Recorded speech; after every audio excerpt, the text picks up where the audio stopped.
J'étais une personne frustrée à l'intérieur de moi-même parce que j'avais plusieurs situations que je n'arrivais pas à résoudre, notamment les problèmes de papier, vie familiale. Tous ces problèmes, ça m'étouffait en fait. Ce qui m'étouffait, c'était de voir que j'étais toute seule et que toutes ces situations, je devais les affronter seule. Donc, je ne voyais personne qui puisse vraiment m'aider. Je ne me plaignais pas, je ne me plaignais jamais, mais à l'intérieur de moi, je gardais. À côté aussi, il y avait la vie familiale à gérer. Donc, du coup, c'était une lutte, je veux dire une lutte perpétuelle.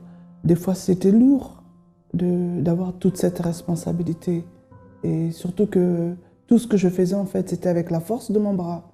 Même si je ne montrais pas que je souffrais, mais une chose était sûre, je ne voyais pas le secours venir d'un être humain, je veux dire. Pour moi, c'était ma communion avec Dieu qui allait changer cette situation-là. Lorsque le jeûne de Daniel est arrivé, je me suis vraiment investie dans ce jeûne. J'ai obéi à tout ce que ce jeûne demandait. Je me suis dit, c'est mon opportunité d'avancer pour que je puisse être libre, en fait. Je me suis lancée, comme on dit, prier, s'abstenir de tout ce qui est audiovisuel. J'ai fait plus que ça. Par exemple, aller dans les supermarchés, j'y allais plus, presque, hein, je peux dire, sauf s'il fallait faire des courses pour les enfants. Mais je me suis abstenue, voilà. Même regarder les vitrines et tout, je me suis abstenue. En plus de ça, aller à l'église, j'ai multiplié.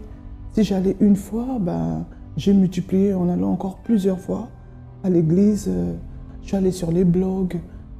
J'ai commencé à suivre aussi sur YourTV les émissions, les prédications. C'est-à-dire que même si je faisais des choses à l'église, mais j'ai augmenté encore plus à la maison, je veux dire. C'est-à-dire que l'église continue à la maison. J'ai fait toutes ces choses-là pour vraiment être dans l'esprit du jeûne. Le jour du jeûne de Daniel, lors d'une prière, j'étais en train d'adorer. J'ai senti vraiment une effusion.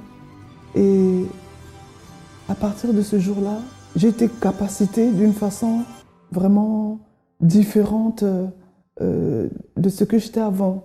J'ai commencé à me rendre compte que je n'étais vraiment plus la même personne. C'est au fur et à mesure que les jours passaient, j'ai vu vraiment que voilà, j'avais une transformation à l'intérieur de moi-même. D'abord, j'ai commencé à croire plus, et même à la maison, j'ai commencé à prendre les choses, mais d'une autre façon. Voilà, d'une autre façon, avec un peu plus de force. Je n'avais plus la même vision qu'auparavant. Déjà sur le plan spirituel, ça m'a apporté un plus d'assurance. Ça vous donne aussi plus d'autonomie et ça vous donne aussi plus d'obéissance par rapport à la parole, non seulement la parole, mais par rapport aussi à ceux qui sont vos responsables, par exemple. On obéit plus à la direction, même aux collègues aussi, on obéit plus. Parce que chaque chose que je fais, ça doit être fait selon une personne qui a le Saint-Esprit.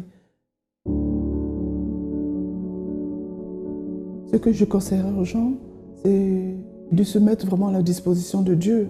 Dieu va donner cette personne l'armure qu'il faut, le Saint-Esprit, et c'est comme ça qu'elle va pouvoir évoluer dans sa vie spirituelle. Il n'y a que le Saint-Esprit qui peut nous donner la capacité, la force qu'on a besoin. Parce que moi, j'ai fait avec la force de mon bras. J'ai été limitée. Mais celui qui a le Saint-Esprit, il agit d'une façon qui plaît à Dieu. Et dans les moments difficiles, avec le Saint-Esprit, cette personne, elle est capable de surmonter des situations qu'elle ne s'imagine même pas. Donc je conseille à ces personnes vraiment de s'investir âme, corps, esprit pour pouvoir avoir le Saint-Esprit. Parce que le Saint-Esprit, c'est le cachet, c'est le sceau que Dieu met sur nous et qui fait la différence.